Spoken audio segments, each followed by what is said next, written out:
Hello and welcome back again, everybody. I'm Dan John from danjohnuniversity.com, and this is our weekly podcast. Each and every week I sit down here and I answer your questions. If you have questions, please send them to the podcast at this address, podcast@danjohnuniversity.com. I try to answer each and every question. Sometimes I struggle with like medical intervention questions, or there are some questions sometimes that are so specific that they just don't make for good listening for the rest of us. So I do my best. Our first question today is from Michael, and there's a lot to this question. So let's sit down and listen. Quick background, says Michael. I'm 48, currently weigh 206 at 6'2", which is a good weight. And I've been doing a variation of easy strength for fat loss for 52 days now, which is pretty good, which is the basis of one question. The scale says I'm down 6 pounds, which I'm assuming is fat because pull-ups have become a joy after being a struggle, and I keep adding weight to my lifts. I know there's a lot of drugs out now that help people lose weight. Lyle McDonald's book did a great job explaining one of the most important things if you are taking the GLP-1s and with all the brand names. You got to lift weights, and if you're going to take these drugs, and if you take them, there's no judgment zone. Just be sure you're lifting weights. So when I see someone who says, I've been losing weight, but I've been lifting weights, I always feel pretty good that the muscle is still staying there. And it's hard. Losing fat and gaining muscle is really hard. Losing fat and maintaining muscle is not so hard. It's a lot easier. And of course, as I've seen throughout my life, gaining fat and losing muscle seems to be pretty simple. All right. Question number one is this from Michael. At day 50, I changed my press from military with a bar and 110 pound set, to double 24 kettlebells in alternate pressing, and my deadlifts from traditional straight bar from the floor at 285 to trap bar with 300. Is it reasonable to expect to continue gaining strength, continue on easy strength for fat loss? Or should I insert the armor building formula for 8 weeks? In complete honesty, I think I'm addicted to the easy strength for fat loss protocol.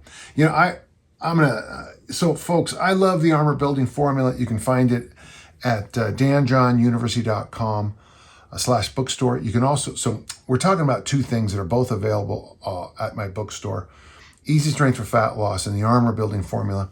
And by the time this podcast comes out, the new book might be done. So I always talk about there's three kinds of variation. There's mild, there's wild, and there's no variation. No variation worked really well in my athletic career for a long time. I snatched, I clean and jerked, and I threw the discus. Later, when I added loaded carries and I went to easy strength, I threw farther. So going from snatch and clean and jerk to easy strength, I would say it'd be, well, in my case, wild variation. I've often said that what Tommy Kono did, where he trained for multi-gold medal winner in Olympic lifting, he would train for Olympic lifting. After a meet the following Monday, he would train like a bodybuilder until he saw on the horizon another Olympic lifting meet. Then he'd shift back to Olympic lifting. Olympic lifting followed by bodybuilding, followed by Olympic lifting. To me, that's wild. Mild variation is what Michael's asking about. That's when you move from one lift. You go from incline to bench press to military to decline to dips, and then, you repeat that every couple of months for the rest of your career. And then so no variation is you just keep doing the same thing. What I like about what Michael's asking here is he's asking about mild variation, and you can keep doing it. In my experience, Michael, mild variation is one of the smartest things we can do. My friend Mike Brown and I, we were having some great months doing. First, we did military presses and military dumbbell, kettlebell, barbell, all kinds of reps and sets. Then we slid over to incline bench press, and I got to tell you, it was like you could hear the choirs of angels. Oh, it felt great. And then after a few months of that, my coach recommended adding bench press, and I got to tell you, that little mild variation, they're all press, But that tiny bit of variation, of course, I hope you're all listening, gentle listeners. I keep saying months, not days, not, between sets, months. When you make those small little variations, it feels like, like when I went to inclines, it felt like this top part of my chest remembered what it was and started to grow again. So I think if you like easy strength for fat loss, you're making, and you're doing fine, 52 days, 6-pound loss, I think that's repeatable and that's doable, which is the key. I would stick with it. Now, of course, my new love is armor building formula for fat loss. But as long as you're getting progress and you like it, stick with it. There is an advantage in a fat loss program of just lifting weights, keep constantly trying to raise literally the bar, more load on the bar, and keep squeezing out heavier and heavier and heavier sets. I think for fat loss, I think there's nothing new about it. This builds those dense muscle fibers that seem to look good, and you get that kind of. Someone described it the other day as ropey, and I thought, that's an interesting way to describe that. But you get that kind of muscular build that you look like somebody you probably wouldn't want to cross. If not, maybe not the best looking guy on the beach, but you're the one guy no one will mess with. Take that any way you want. Question number 2 from Michael, and he follows up. As part of my easy strength for fat loss work, I'm rucking every day. I train Monday through Friday with 30 pounds in a ruck at a mostly leisurely pace, 17 miles, and sometimes a bit faster in the 15-30ish range. That's a good pace for 3.64 miles. Is this too much? I feel good. Some days my knee will remind me that I tore the lateral meniscus when I was a teenager, usually on the days that I push the pace. I think this is a tough one for me because I'm not sure the answer right now. According to the calorie charts that I use, that when I walk my 10,000 steps a day at my body weight, and you and I are real close. Today I weigh 201, you're at 206, you're 2 inches taller. But one set of calorie charts say that I burn 400 to 500 calories in my 10,000 steps. Another one, the one I have in the book, says I burn 585. Now, the extra 85 calories that's not very much at all. That's just not very many calories. So I don't worry about it too much. My idea is 10,000 steps a day for a year is going to burn a lot of calories, and whether it's the additional 85 or not just doesn't matter. I like rucking, and I feel bad in a way because, like a lot of people, I over-rucked in the beginning. My rucking experiences come from my own experiences, but when I got some information from some actual studies on rucking, the first thing I realized is that I had been overdoing the load. And the load I use on rucking now, remember, we're the same weight. If I do ruck, and it's almost funny you can call it rucking, I use 10 pounds now.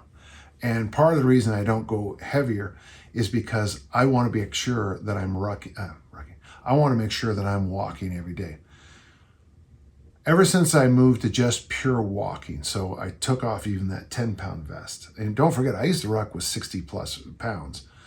Then I dropped to 10, and I noticed an acceleration of my fat loss, and I felt better.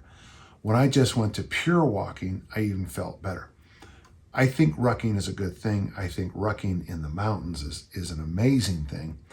But at the same time, I guess my point is this, from what angle are you looking at your progress? For me, I'm trying to take a really wide view. One of my goals, I have a couple of physical goals. I'm 201, I've been losing a pound a month. I would like to sneak down a few more pounds. It's not much anymore. I'm starting to see things like funny bumps on my stomach. Someone said that's called a 6-pack. It's kind of nice, and my veins are popping and all, and that's all great. I'm doing it for longevity purposes, but at the same time, I don't mind looking better.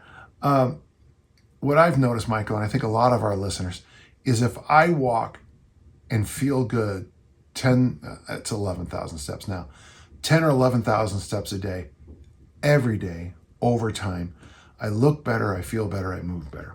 When I ruck with the heavy stuff, I have a very weird story about during the lockdown, the pandemic, COVID, where I wore way too much stuff. I purchased these heart rate monitors that you put in your ear. I had sunglasses on. I had a hat on because it was in the summer. I had to wear a mask because one of my friends who I ruck with is a cancer survivor. And then I had on my ruck, I had hand weights and I had ankle weights. And I got to tell you, I've never had a panic attack, but I sure understand what it must feel like. I had truly a claustrophobic response to all my senses being covered up at once. I had sunglasses on. And it was an interesting thing because the moment I pulled we have a 65-pound, and it's funny, it's camouflaged. Why would you want a camouflage vest for training? That stuff makes no sense to me, but that's how I got it. And I took it off. The moment it came off for me, it was just like a moment, I just felt good. And sometimes that's all you need.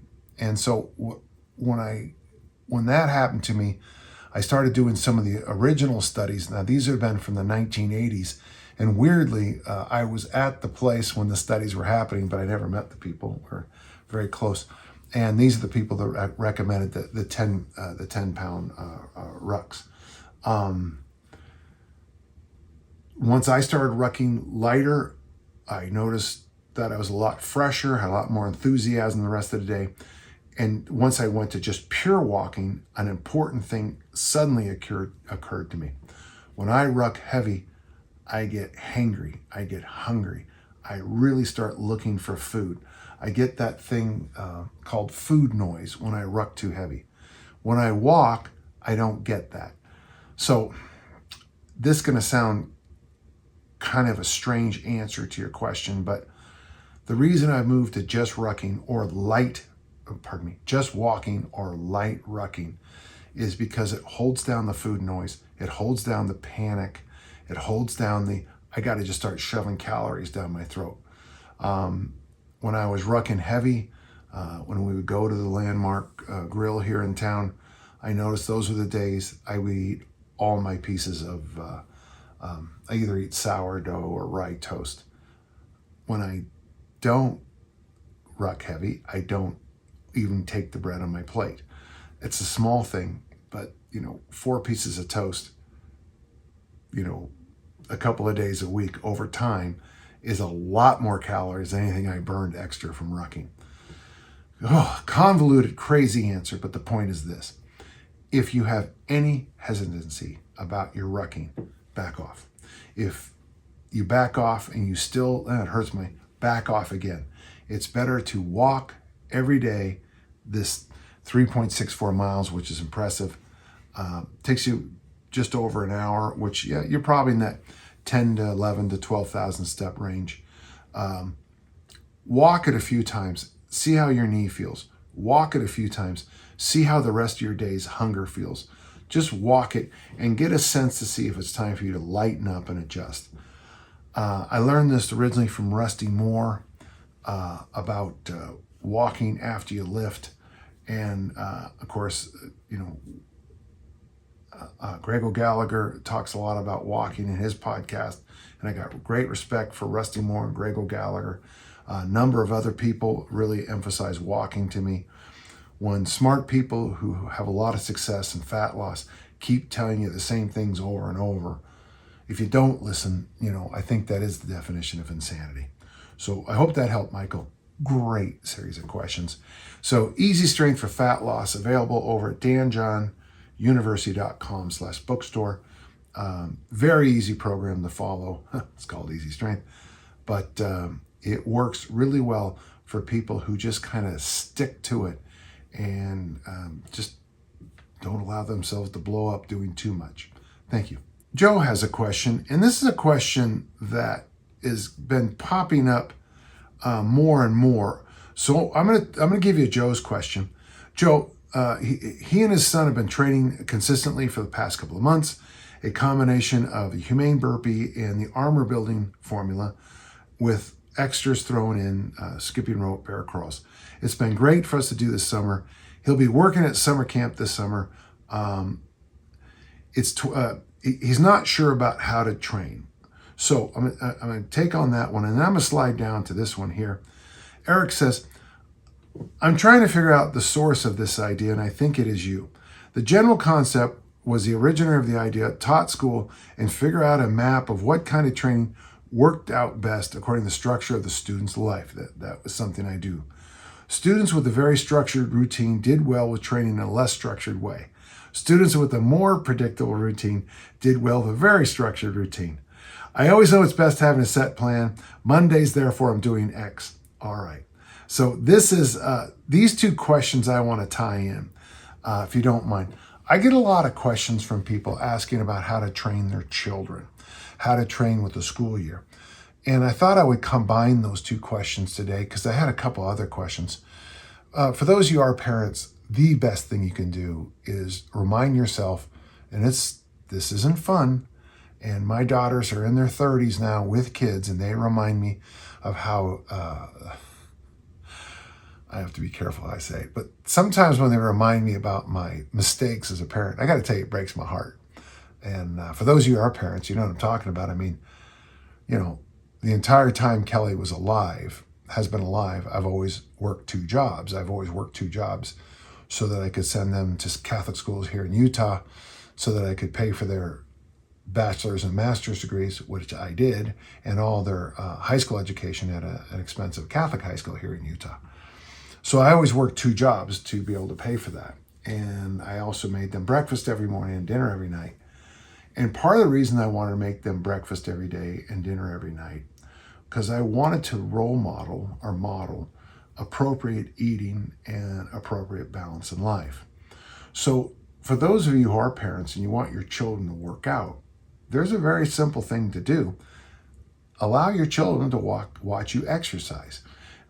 If you pop out of bed in the morning and go for a morning walk, make sure your kids know, hey, I just got back from a morning walk. Would you like to join me on those?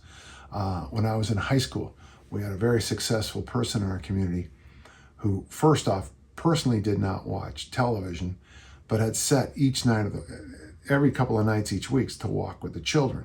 So if your favorite show was Batman, which when I was young, I think was on Tuesday and Wednesday nights, so he wouldn't walk with you on Tuesday and Wednesday, but Thursday, Dad would walk you. And they just go for half an hour to an hour and just walk. And like I found out later on, there was never any forced conversation. But after you walk 20, 25 minutes, conversation naturally comes out. And it leads to pretty good kids, yeah. So if you have a home gym, which I think is really a good idea if you are raising kids, because you don't have to commute, you don't have to change, you don't have to do anything. My poor daughters, I remember one time making a spaghetti, and I put I had the meat ready, slow cooked the meat, and it was time to make the noodles. So I popped on the stove, put the water on, added the salt. While that was boiling up, I ran out and got 2 sets of incline presses. When I came in, I threw the noodles in, got my pull-ups and my thick bar deadlifts in, came in, pulled them out, put them in the colander, got my ab. I think there's real value in that. If you can train and your children watch it, they continue to train. It makes me very happy that my grandchildren use kettlebells. Now they just mess around with them, but both of my daughters have full kettlebell sets. They're both certified kettlebell instructors, and it makes me proud. So the first thing I want to make sure I get across is, for those of you who are parenting and you want your kids to exercise and have a healthy lifestyle, you have to have a healthy lifestyle. So this second question is also fun. This actually comes from my work. I mentioned this, and let's get back to Eric's question. Eric, it was the first workshop I had ever done when I brought this point up. My point is, and I worked with this woman, she's no longer with us, but she drove me crazy. Her name was Maxine, and anybody who worked with me know who I'm talking about. She got mad at the school I was at because we put Christmas up during Advent, and of course you're only supposed to have Christmas things up on Christmas and Advent things on Advent. And I thought to myself, I can tell you've never had kids, Maxine. But if you had a break at 10:14, a coffee break at 10:15 in the morning, and you left at 10:14, Maxine would talk about this in the faculty room or in the lounge. Well, Dan, John thinks he can just walk up and go anytime he wants. It says 10:15. So if you're like Maxine and you have a very structured life, your program should be insanity. That is a program, I guess. But if I were you, if you have an extremely structured life, you have to be at work at 9, you get a break at 10:15, you have to be back in the office at 10:30, you're expected to make 72.4 calls in a day. The kind of workouts you should use are like, those roll the dice kind where you take 6 workouts or 12 workouts and you roll the dice, and today, it's workout number 4, and you look over and it says humane burpee. Okay, and then you do the humane burpee, and then you take out the other set of die and you roll or your numbers or however you want to do it. I love those workouts. I think it's great. If your life is extremely structured, you should really have kind of crazy workouts.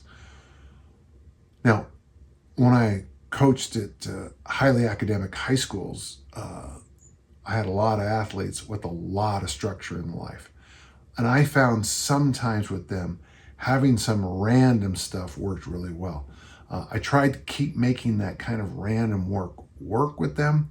And I ultimately came up with a plan that we would have extremely structured days with random elements in it. Okay. If you have a crazy schedule and you never know what you're doing from one thing to the next, get on the most structured programs you can. Personally, because my brother Gary's had such success with it, I'm a big fan of Jim Wendler's 531. Very structured program. The template, his bigger but boring, became the template of my book, Mass Made Simple. Different approaches, but same basic concept of using high reps for hypertrophy in the strength movements. My armor building formula is a structured program, and you just, it's paint by numbers, just do it. So it's an X. Highly structured life, crazy random workouts. Crazy random life, highly structured workouts. If you're working with certain kinds of students, you have to think through their schedules a little bit. If you're coaching American football, which is a very, very structured game, I would not during the season have random workouts. You just need, because of the way you get, of course, as the season progresses, you get more and more injuries, you get more and more issues. The flu always shows up in October, everyone gets sick. But if everybody in the program knows that Monday is, I'll just make it simple, squat and bench day, and Wednesday is deadlift and military press day, and that's the only lifting you do for the week. Even if you're sick or you have a slight injury, it's real easy to work around the one thing. So even sometimes structure gives you structure. Sometimes, and if you have a crazy life, having crazy random workouts works, but only for so long. A friend of mine was at a party not long ago, and she's really struggling because she's been doing a kind of workout that every day they just put some, literally nonsense up on a whiteboard, and they go, okay, that's today. And it worked wonderfully for her and her body composition for a long time until it didn't. And what she needs right now, honestly, what she needs right now is more calories, and she'd probably do better just going to a place that has nothing but machines for a few months and just kind of building up her isolated strength and enjoying the process for a while. So I hope you guys don't mind me combining two questions, but what I got a sense of is that, and I'm getting a lot more of these questions lately, for those of you who are parents, remember to role model proper nutrition, proper sleep, floss your teeth, go to the dentist, go to the doctor, go to the eye doctor. Role model, eating good foods, role model all these things. And then when you work out, check into your life. For most people I'm working with right now who have crazy lifestyles, the armor building formula, and this is the emails I'm getting back. In fact, the book really is dedicated to a young man who's struggling, the new book. He's living a crazy life right now, and the armor building formula gives him structure, and it's keeping him sane. So the crazier life is, the more structured you should be. Crazy workouts work until they don't, and then you got to keep playing with that whole idea of variation again. Personally, if you go from structured workouts 1 month to crazy workouts the next month, that might be a little bit too quick, but that wild variation might be kind of fun for a while. And you might learn some things about yourself. All right, thank you. Fun question, okay? Scott has a question. I am not new to working out. I've always been able to handle my body weight fairly well, push-ups, pull-ups, dips, from serving the Army in my 20s. But I do not have much experience in lifting weights. How do I know when to move up to weight training? My other goals for working out are improve my poor posture, rounded shoulders and back hump, from working a desk job for the last 10 years, and strengthen my right leg after suffering a shattered right patella, about 3 years ago. What can I do to help improve my posture and strengthen my legs? Well, first off, so even though you've got this background in the military, I'm sure you rucked, I'm sure you ran, I'm sure you did crawls, I'm sure you jumped over things, you ran under things, you did a lot of push-ups, pull-ups, and dips. But if you don't know weightlifting, you've got to take your ego, put it in an envelope, seal the envelope, and go back to being a beginner. You are right now, my friend, Scott, you are a beginner. I know that a lot of people, when they come out of the Army, especially, and then sit in a chair, a desk jockey job, you're going to have some issues with posture.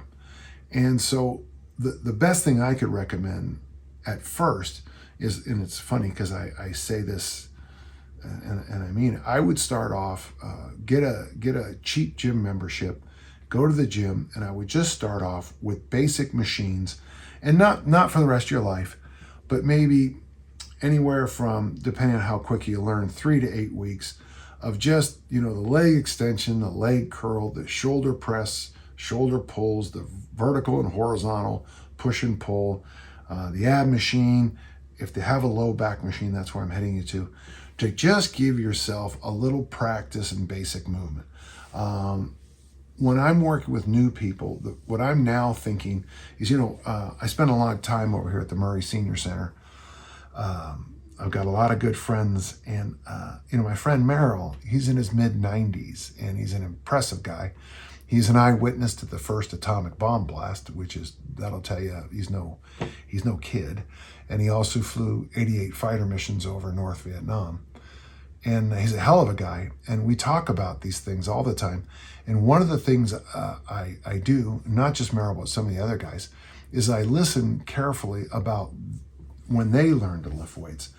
So my friends at the Senior Center who are in their 80s and 90s, who are male, almost universally lift weights. And most of them never picked up weights until way later in their life, because in their youth, weightlifting first wasn't available. And then secondly, there were all these myths and rumors that if you lifted weights, all these terrible things would happen. One of the things that I have been told from those guys is, when you decide to go from never lifting weights into lifting weights, that weightlifting there's just too many things going on, but machines are safe. 3 to 8 weeks, so less than a month to 2 months, go in and just use the machines. While you're doing that, I would suggest, there's just so many books on weightlifting, but I would pick one of the tools: the barbell, the dumbbell, the kettlebell. If you're going to do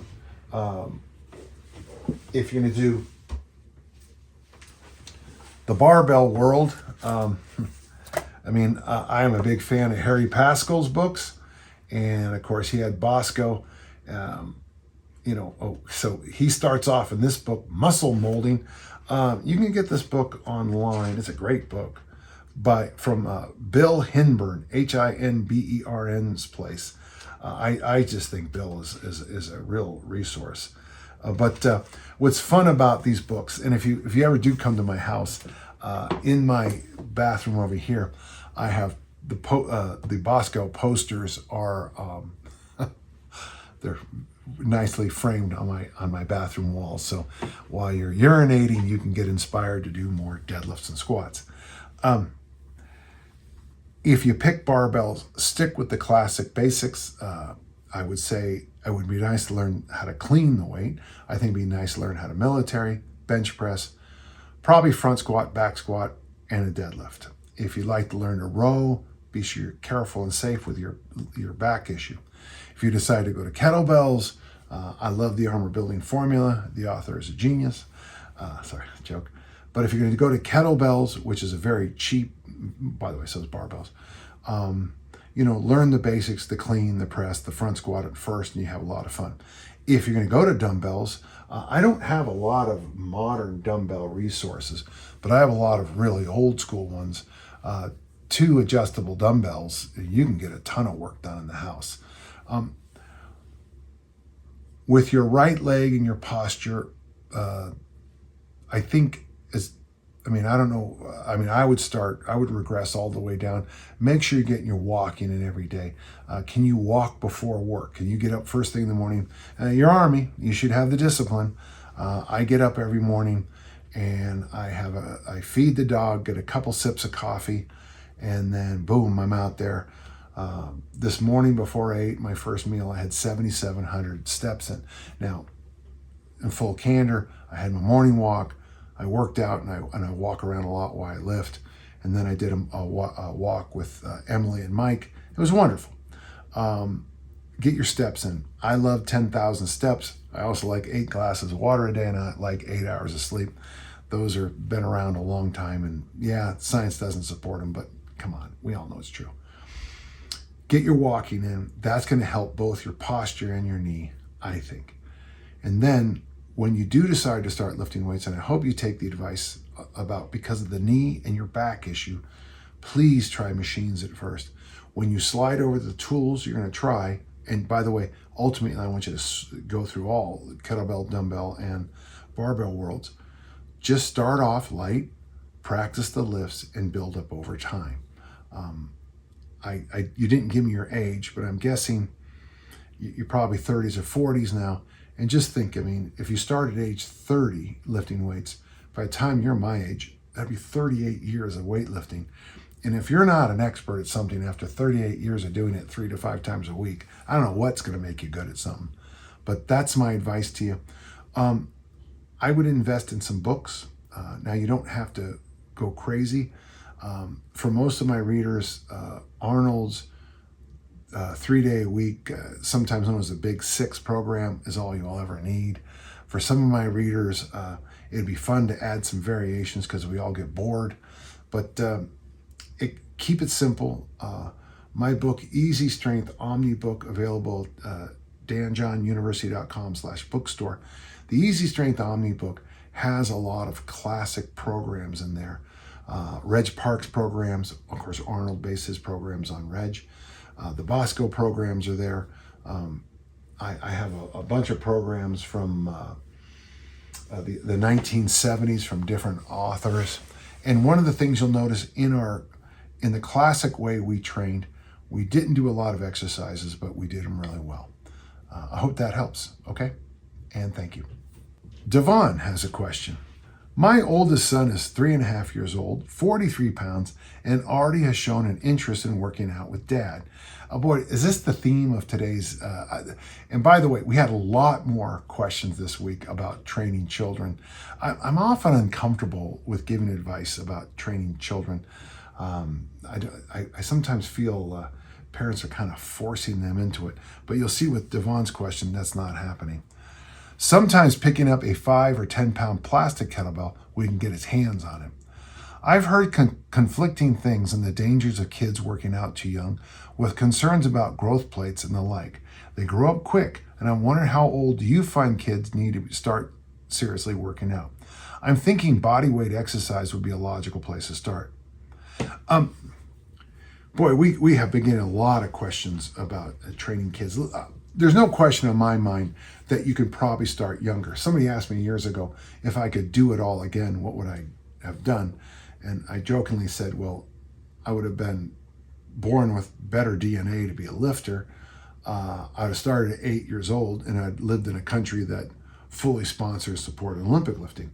That none of that can happen, so we'll move on.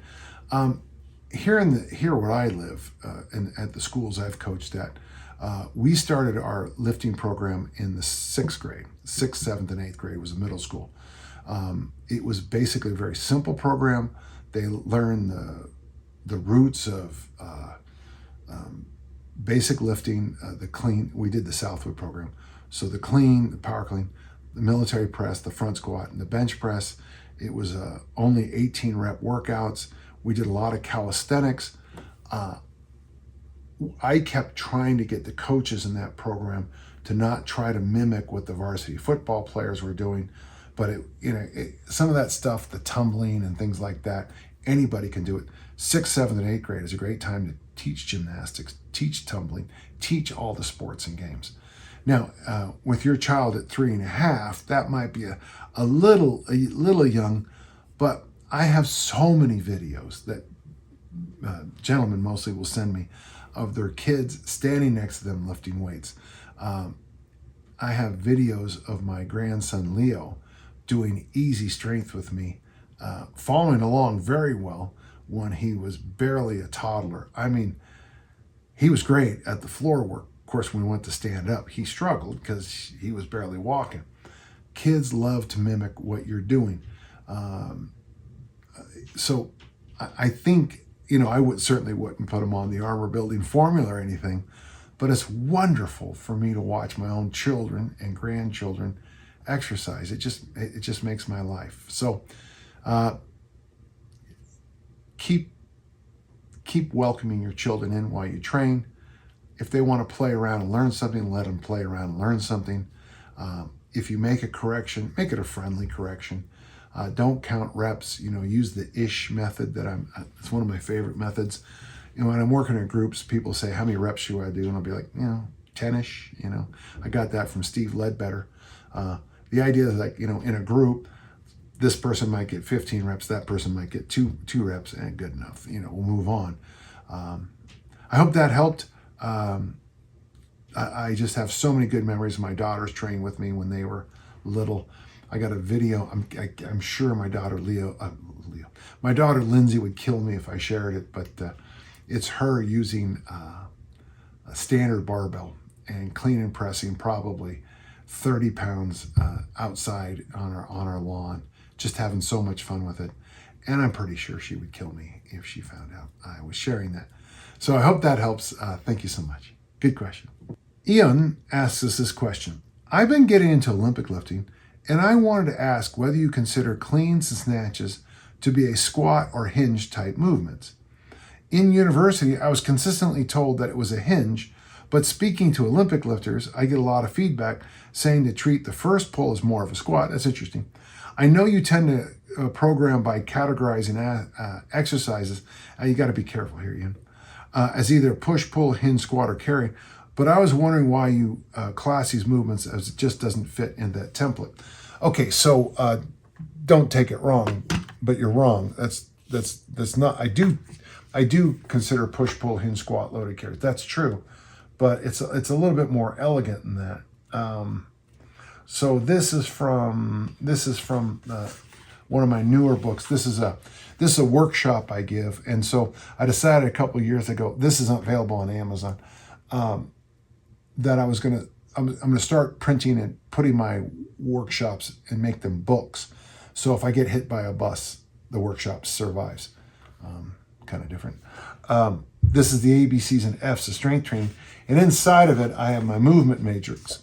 Now here on YouTube, you can find out all about my movement matrix because I have a massive I have a whole bunch of tutorials in my lecture area. It's a massive area. No one ever looks at them. They're free. So you got push, pull, hinge, squat, loaded, carry. And there's got planks as a program, traditional lifting, anti-rotation, the triads, and then over in the far end, you got the Olympic lifts. So for me, the clean and jerk is an exercise that's a push, pull, a hinge, a squat, and a loaded carry because, you're moving with the weight. So the clean and jerk fits all 5 categories. The snatch, and of course, if you ever saw the day I snatched, my PR in the snatch is 142.5 kilos, which is 314 pounds. When I made the lift, I was, if anyone's ever had it happen, as you come up, it'll kind of jump forward, especially with heavy weights, and you have to run to catch it. And there's a video of me somewhere, I know it's in the local news archives, of me basically running to the front of the platform, holding on to it. And that's overhead snatch sprints, something I should have invented. So actually what I do is I categorize the Olympic lifts as being all of them. Now, clearly the clean and jerk is a loaded carry. I jokingly include the snatch as a loaded carry, but they're pretty good. So they're everything, okay? The triads, for example, just real quick, why buy the book when I'll just tell it to you? So I figure if you can push symmetrically, if you can pull symmetrically, and if you can hinge symmetrically, then, and you need to do it, then we move into the overhead ballistics, which are the push press and the push jerk, and then down the line, the Olympic lifting jerk. If you can squat, hinge, and pull symmetrically, that's when I teach you the kettlebell swing. Interesting, I'm a master kettlebell instructor. It's kind of fun because, I've written the foreword and so many comments and so many RKC and SFG books. In fact, it's interesting, I have my daughter's SFG manual. She left it here by accident when I was the master instructor in England. So I've taught for both organizations as a master, and I think I take longer to teach the swing than any coach on the planet, because if you have any asymmetries because of injuries or life, if you're like a baseball pitcher, a javelin thrower, you might have symmetry issues with the shoulder. If you got T-boned or had a bike accident or you blew a knee out, you might have symmetries down the line. Being symmetrical in the in the pull, squat, and hinge is hard. And if you're symmetrical in the squat, the hinge, and loaded carries, symmetrical means that like if your suitcase carry is you don't fall completely apart when the weight goes from the left side to the right side or the opposite. When you're doing a squat, your chin, sternum, and zipper line doesn't, you don't go in 3 directions at once, and I use the overhead squat to test that. Though the single side kettlebell squat, you get some symmetry issues. That's when I teach, which we call the lift and sprints. That's when you do a set of goblet squats or overhead squats, throw the barbell and sprint away. If you can do push jerks and swings, and it's important for your sport or your goals, I'll teach you the snatch. If you can do swings and lift and sprints, and they'll help you with your sport, we'll do clean and jerks. So that was a lot of talking to explain that you need to look at my movement matrix a little closer. And I hope I helped you there. All right, that was a fun question. And for those of you who want to add the Olympic lifts, it does take a lot of mobility. It takes flexibility. It takes power. It takes some experience. You have to learn some positions to hold. But they're beautiful lifts. And I think they give back more than they take for an elite athlete once you've gotten through the basics. So I hope that helps. Thank you so much. So that's episode 314 or episode 142.5 if you're into kilos. Well, there you go. I hope you learned something today. I enjoyed this. If you have questions, remember, you will send them to podcast@danjohnuniversity.com. Each and every week, I sit down here and answer your questions. And until next time, let's keep on lifting and learning. Thank you.